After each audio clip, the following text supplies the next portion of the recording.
is going to determine how your players are going to go about playing the game. And I think practice structure is the thing that you've got to do an extremely good job with in the development process that's going to lead to your being able to compete successfully in game situations. We set up a 2-on-2 guard situation with 3 managers across the court. We don't allow any switching, and this makes our guards play against everything that can be done to them in a ball game. There can be splits, inside cuts, shuffle cuts, down screens, back doors, back cuts. The offense has 5 people out here, 3 of whom aren't being guarded. Our 2 defensive guards have got to handle the whole situation without any help except that which they can give to each other. The only 2 people that are going to shoot the ball or try to score are the 2 that they're guarding. But this puts a tremendous amount of pressure on our defensive players because of all that's available to the 2 guards offensively in view of the fact that they're the only people being guarded. They have 3 automatic releases for their passes. They have 3 guys that can feed for them and 3 guys that can screen for them. We found over the years that this has probably been the singularly most effective developmental series that we use with our guards. I think that's probably because it puts everything together that we work on in our individual drills defensively.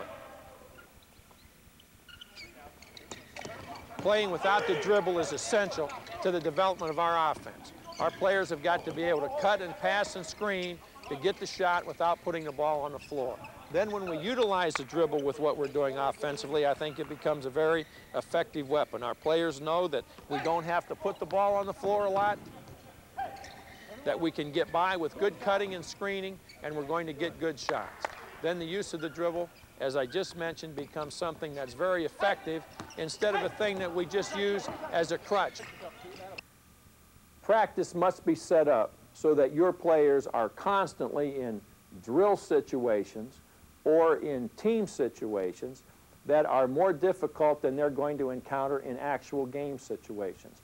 You can do this by giving an advantage to the defense. 5 offensive players versus 6 defensive players in attacking the press. Give an advantage to the offense. 5 offensive players versus 4 defensive players in a half-court situation. 2 basketballs can often be used in defensive drills to give the offense an advantage, put the defensive player in a position that will be much more difficult than any he will encounter in a game situation. Everything that we do in practice, we try to make tougher than our players are going to have to face in game situations. In doing this, we think that our kids are going to be able to go into a game with the confidence that they've worked on things in practice, they've been required to do things in practice that are going to be more difficult than they will encounter in the game. In that way, I think we can get the same level of competition, the same level of efficiency in game play that we get in practice play, and this is often a very difficult thing to do. All right, now we're going to change. We got 4 things that we're going to do. 5-on-4 in the color. I'll call it out. 6-on-4, 5-man change, or 4-on-4 in an open post man. I'll call out what I want. 5-on-4 red ball. Now we're going to utilize 4 different things. 5-on-4, 6-on-4, 5-man change, and 4-on-4 in an open post man. 6-on-4, white ball. I'll call out the possession and we'll go quickly from one thing to another. Here we're in 6-on-4. We have to stop the manager's drive. We got to recover to the pass back out. 5-on-4, white ball. I expect the players to react very quickly to whatever I call out on the possession. I think this is the kind of thing that enables us to change from one defense to another. 4-on-4 open post, red ball. The players don't know whether they're going to be on offense or defense until I call out the possession. They don't know how many people are going to have to be out here. 4-on-4 open post, white ball, let's go. When I call out the possession, we go right into it. It's up to the defense to react to what I call. 5-man change, let's go, white. Move it, let's go. Change. Pick up, pick up, pick up. Back on top, 5-man change, red ball. Spread it out, let's go.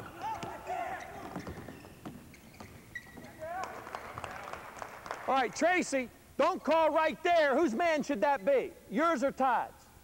Then get to him, tell Todd to take Danny. Change. Just drop the ball. Hold it, hold it. Drop the ball, Danny. Drop the ball. Don't throw it out of bounds. Don't put it in the stands. Just drop the basketball where it is. Red ball, 5-man change. Let's go.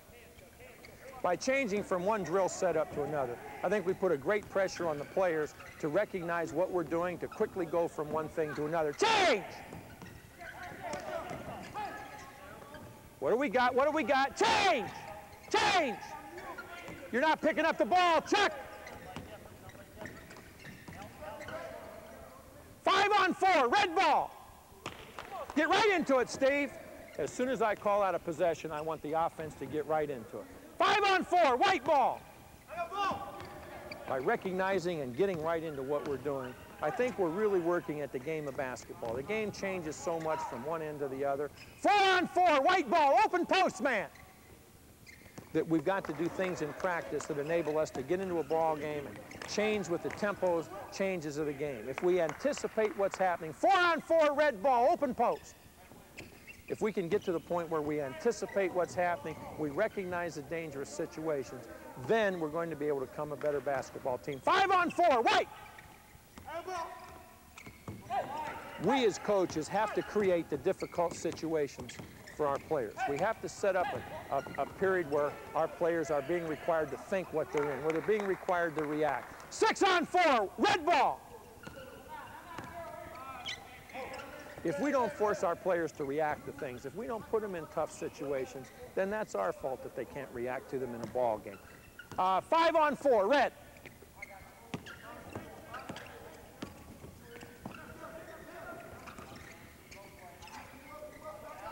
Free throws.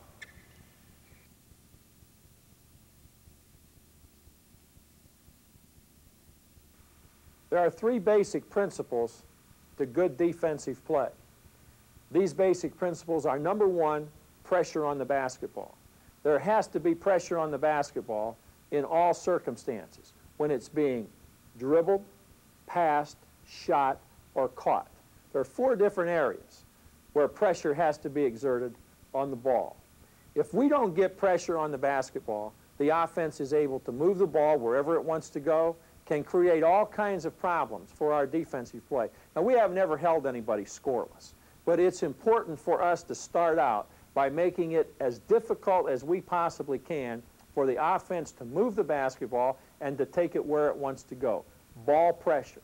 We divide the court into 2 distinct sections each time we have a possession defensively. Number 1 is the man with the basketball. We always circle the number with the ball. We refer to the side of the floor where the ball is located as the ball side. This is our pressure side. We've got to get pressure on the ball, pressure on the passing lanes. We've got to make it tough to move the basketball. Pressuring the ball gives the offensive team about as much trouble, I think, as anything that we can do defensively. The offensive team that's allowed to move the ball as it wants is going to get good shots eventually, sometimes without using too much time. But the offensive team that has to work to move the ball is going to have difficulty, obviously, in getting the shot. I tell my players this: how do you want to play on offense? Do you want to be guarded tightly? Do you want to have a problem getting a shot, or do you want to be guarded loosely and be able to move? Don't play defense as you want defense to be played against you. Play defense the way you don't want it played against you. Think of all the things you don't want done to you on defense. Think of how easy you really want it when you're on offense, and then play defensively just the opposite. Secondly, we want the opposite side to always be an indication that this is where our help is going to come from. So when we're talking to players, we're talking about ball side, we're talking about help side. We feel because of setting up the court into a ball side and help side, we have created a situation where our defense is going to have a 5-on-2 advantage or a 5-on-3 advantage. I don't think there is anything in offensive basketball that involves more than 3 people with the basketball at any one time. Most offensive situations involve only 2 people with the basketball in any given play sequence. Our 5 defensive people, however, being aware of ball position, ball location, pressuring the basketball, should always be involved with the ball, which should in all cases, regardless of what defense you're playing, give the defense an advantage of 5 versus 2 or 5 versus 3. Now, the things we're going to talk about are going to be things that I feel are applicable to whatever defense you're going to play. After separating our ball side defense and our help side defense, we're going to start at the top with ball side defense, and that means pressure on the basketball when it's being brought into play. To get pressure on the ball, we have to have good defensive stance. Our stance is one where we try to meet the ball at the point of pickup with the inside foot forward. My stance would be something like this with the sideline over on my right side. My feet are a little bit wider than my hips. My inside foot is going to be slightly forward at the point of pickup. As I get into my stance to meet the ball, I'm going to have my hands outside of my knees so that I can pressure the ball whichever way it goes. We try to teach our players that when the ball moves to your right, you're going to pressure the ball with your right hand. When it moves to your left, you're going to pressure the ball with your left hand. Really, the inside foot forward is a term that can be used only at the point of pickup, because if the ball is taken to my right side toward the sideline, very quickly I'm going to move into a position where my shoulders and my body are square to the side of the man dribbling the basketball. The same thing would be true if the ball is taken to my left. Now I'm going to turn and drop step with my left foot so that I'm square to that man's shoulder. I want to make sure as the ball is being dribbled to the side that I have my head slightly in front of the basketball. I have my forward hand, in this case my left hand, where I can pressure the basketball. In the event of a spin dribble or a crossover dribble, I have my backhand, in this case my right hand, in position where I can get a little pressure on the basketball, where if it's a spin dribble, I can drop step slightly to pick up the ball as it comes back the other way. I always want to keep my head slightly ahead of the basketball when it's being dribbled. Our basic drill for stance is the zigzag drill. In the zigzag drill, we're trying to maintain pressure on the basketball, first of all, by keeping our hands behind our back. Footwork is the absolute most important thing there is in defensive play. If we don't learn to move our feet, then we can never use our hands. Our hands will never help us if we can't utilize our feet to get us in position where our hands can get the job done. Consequently, we'll work for the first week of practice with our hands behind our backs in the zigzag drill. Then we will take our hands out from behind our backs and work to get pressure on the basketball with our hands, just as we're trying to move our feet to get our hands in position where they can do the job. In the zigzag drill, we start out by letting the first pair get to the foul line, and the next pair starts out, as you can easily see in what we're doing here. Eventually, in the zigzag drill, we'll get to the point where we're actually trying to take or deflect the ball away from the offensive player, which brings us to perhaps the most important point in teaching individual defensive play one-on-one. My objective in a defensive stance is containment, not the steal.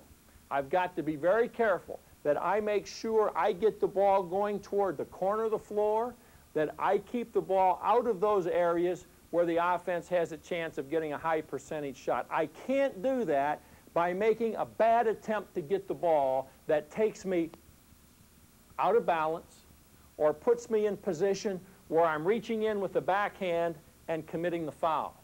My hand pressure on the basketball is subtle pressure, just enough to let the offensive man know that I'm there, that I'm in a position where if he's careless, I can get the basketball. My primary objective is not to steal. My primary objective is containment in any one-on-one defensive situation. Pressure on the basketball. The second point of emphasis for us defensively is ball position. Know where it is at all times. Never be without vision on ball location. You have to know where the ball is, because this determines what you're going to do. It determines whether you're going to contest the pass, whether you're in a help-out position, what your block-out responsibilities are going to be, what you'll do insofar as rotation is concerned if a drive is made to the basket. It is adamantly important defensively that each of our 5 guys at all times knows the location of the basketball. In this regard, we're going to have, I think, always at least a 5-on-3, and in many cases a 5-on-2 defensive advantage, because I believe that in most offensive maneuverings, only 2 or at the most 3 people can be involved with the ball at any one time. Consequently, if we've got all 5 people paying attention to the basketball, knowing where the basketball is, then we have 5 people with attention on the ball, which is the #1 thing that we've got to stop. There are 3 things in your list of priority in defensive approach, individually as a player, and they are, #1, the basketball. You've got to know where it is, and you've got to be able to stop it at all times. #2 is your position as it relates to the basketball, the basket, and the man you're guarding. And #3 is the man you're guarding. I don't care whether this is man-to-man defense or whether it's zone defense that we're talking about. Our defensive stance and the principle of pushing the ball toward the corner with that stance is applicable everywhere on the defensive perimeter for us. When we move from stance, the next thing we go to is contesting the pass to the corner. This is the basic guard-forward pass that initiates almost every offensive movement in basketball. As you can see here, we're trying to get our head between the man being played and the basketball. It's important that we have a stance that's going to be parallel to the path that he's going to utilize trying to get open to the ball. We have the defensive man playing the ball over his shoulder. He's got the focal point of his vision as the basketball, and he can see the man out of the corner of his eye. I think it's essential that vision be on the basketball. We can't play the ball out of the corner of the eye because it's such a small object, it moves so quickly, but I can play the man out of the corner of my eye. In contesting the pass to the corner, we're going to have the inside arm extended. We're going to have the hand turned toward the ball, trying to prevent, deflect, intercept any pass that's made. What we're trying to do is force the offense as far out on the floor as possible to handle the basketball. We're only going to open up in 2 circumstances. We're going to open up when the pass is made on any kind of a back cut situation, or we're going to open up when the man enters the lane. And in that particular position, we will momentarily be fronting the post man. Pressuring the basketball becomes a combination of the stance and exerting foot and hand pressure on the ball when it's being dribbled, and contesting the man on the perimeter in a position to receive the pass. There is a degree of help necessary in the ball side aspect of our defense. That help comes in a move we call jumping to the basketball. You can see once the pass has been made, a penetrating pass, the man playing the passer is going to move quickly to the basketball. This enables him to do any one of 3 things. #1, he's in position to help on the ball if the ball is dribbled back toward the middle of the court. #2, he's in position to try to take away or at least hinder any move made of a pass and go behind variety that's used in so many different offensive setups. And #3, if the passer chooses to make a cut to the basket, the defensive man moving quickly away from the passer and toward the basketball is not nearly as liable to be beaten with such a move as he would be if he were staying with the passer and then trying to react to what his move would be. Anytime a penetrating pass is made on the perimeter, we want the defensive man on the passer jumping to the basketball, moving as quickly as he can into a position where he can help stop penetration by the man who has just received the pass. This also puts him in position to take away any cut that would be made by the man he's guarding toward the basket by fronting the cutter or by stepping in on a cut to go behind and get the ball back.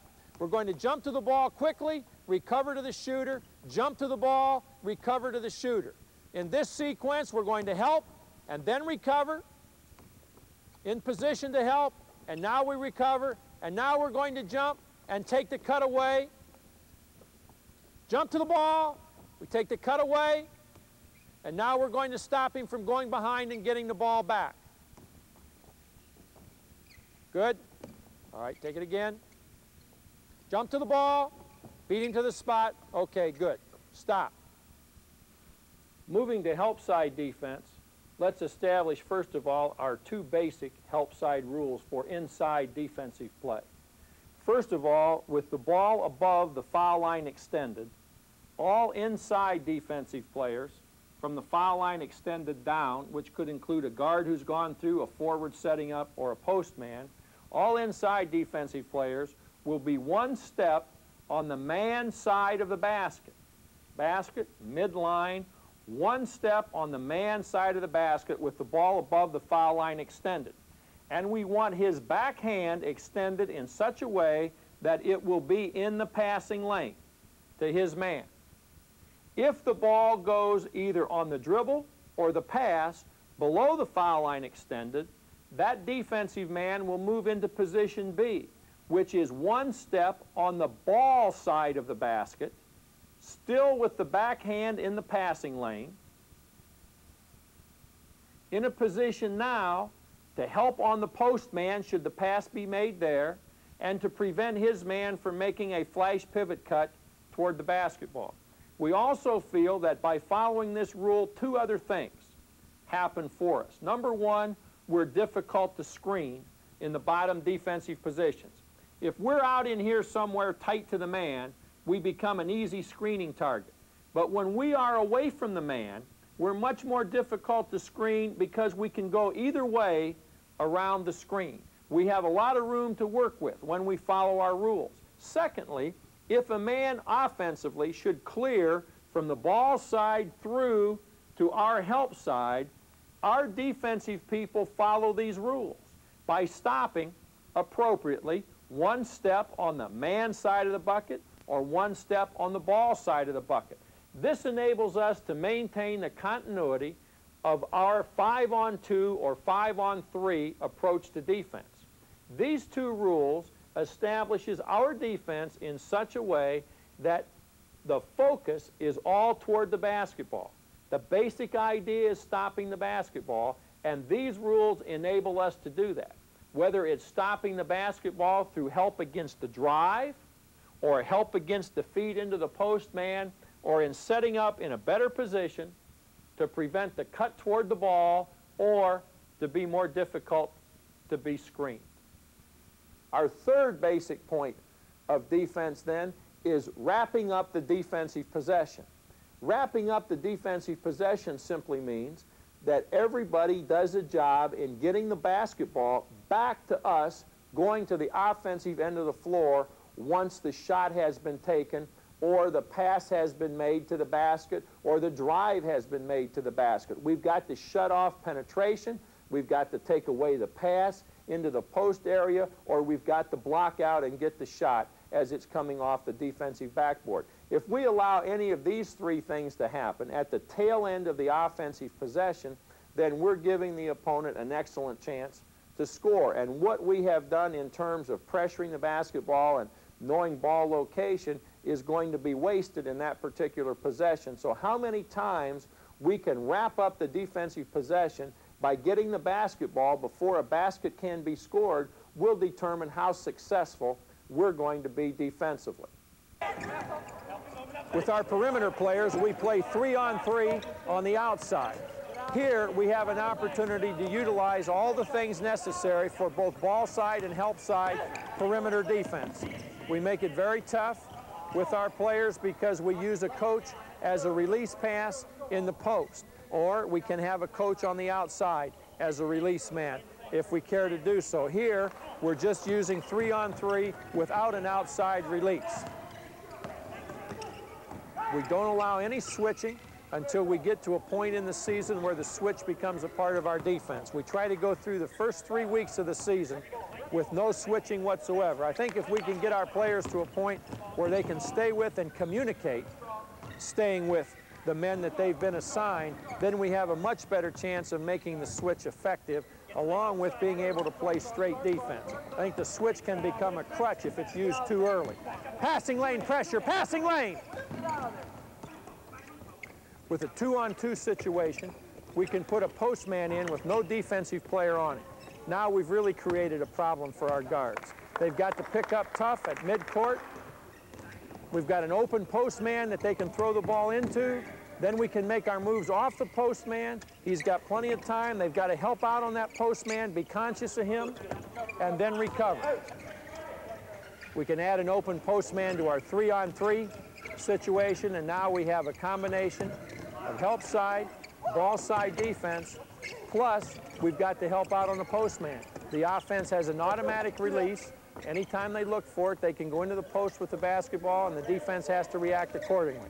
They've got to help out on the postman, pressure the ball, help on the basketball. Again, this is in keeping with our idea of giving an advantage to the offense, making it very, very difficult for the defense to do what it's got to do. We set up our flash post defensive drill with the defensive man in good position, set up in relation to the basketball. If the ball's above the foul line extended, he's one step on the man side of the bucket. If it's below the foul line extended, he's one step on the ball side of the bucket. Uwe, where Joby is, you've got to be right here. You're slightly open to the ball right here. You're not here. You're right here. Slightly. If the Joby's above the foul line extended, then you're right here. On the man side of the bucket, slightly open. When he comes, you take it away from him. When he goes down below you, you open up to it. Just start below, Joby.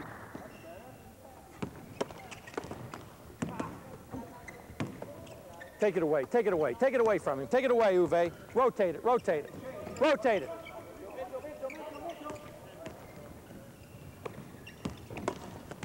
Come on, Mike. What's the wrong man?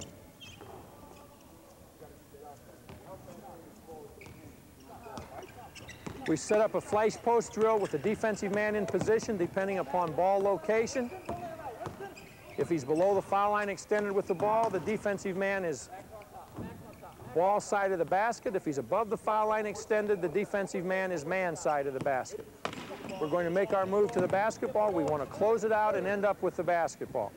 If the man starts high on offense and goes to the bucket, we're going to open up with it. If he comes out on the other side, we're going to contest it. Come high, Uwe. Come high this time.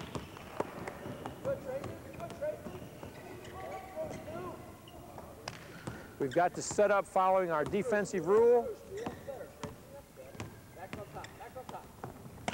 Step in with the head between the man and the ball. Slow down your pass a little bit, Joby. Don't knock anybody down. Taking away, back cut, Uwe. Open up, Darryl, open up. Come down and contest. Good, good. Rotate it, change it, let's go. The flash pivot is one of the things that I think creates more problems than anything else defensive. Uwe, open up to the ball, son, that's it. Now you can go either way. That's it. We set up a one-on-one blockout situation that works both the defensive and offensive aspects of rebounding. We're trying to put into use our defensive blockout principles, establishing contact, maintaining that contact, and going after the ball. Either passing it as an outlet or taking it off the board on the dribble and get it head toward the offensive end of the court. We can move the block out from 1-on-1 to 2-on-2 or 3-on-3. The principles are all the same. I've been asked many times about offensive rebounding, and my answer is quite simply this. The best offensive rebounders are those that just go to the board for the ball every time the shot's taken.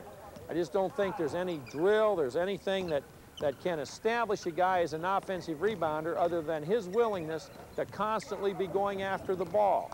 We tell our players that the tougher the guy is to keep off the board, the harder he is to keep away from the backboard, the more he goes after the ball, the better offensive rebounder he's going to be. 3-on-3 block out right here. 3-on-3 block out, both ends. Let's go.